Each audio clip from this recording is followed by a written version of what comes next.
Hello guys, may gabi natay gamay nga project diri nga himuon kuan ni siya kaning lighter, car lighter socket asa ka magbutang og kanang saksak sa mga charger sa imong sakyanan diri. Nadaot ni siya kay nag-overload,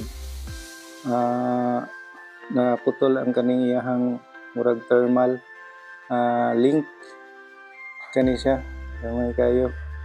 So diri na siya naka-connect. So atong himuon maghimo tag DIY nga ato ang hinimo nga thermal link, may itong i-connect ana para mogana na pud ni siya balik. So ang atong atestiran continuity lang ni siya nga kuan. So wala gyud siya kuan, wala siya connection kay naputol lagi yang kuan, wala connection.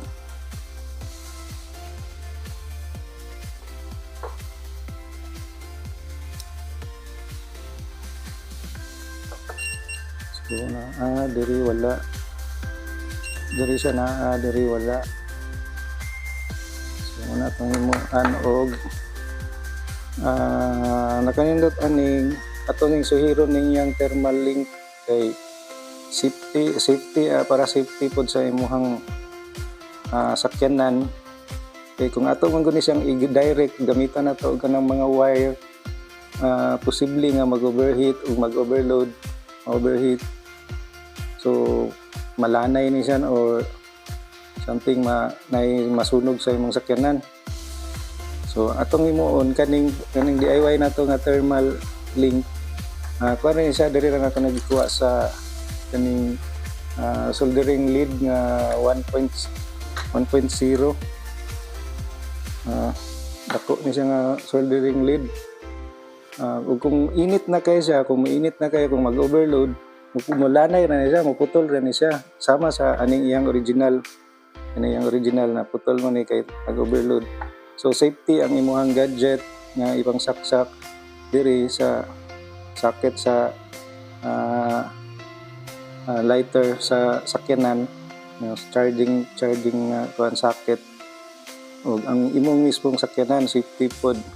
So atong himuon bungkago nato ni siya kaya atong isumpay ang kuan atong kauran og ato ang DIY nga thermal.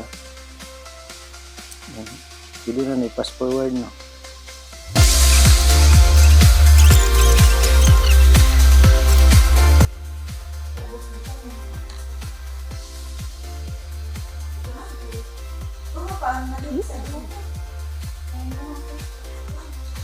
So man ni ang outcome sa itong fuse.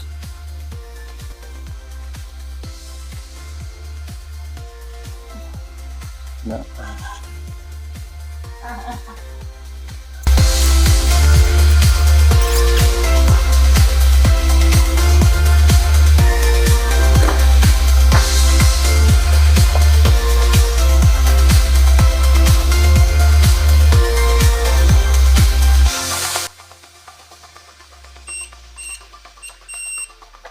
okay na.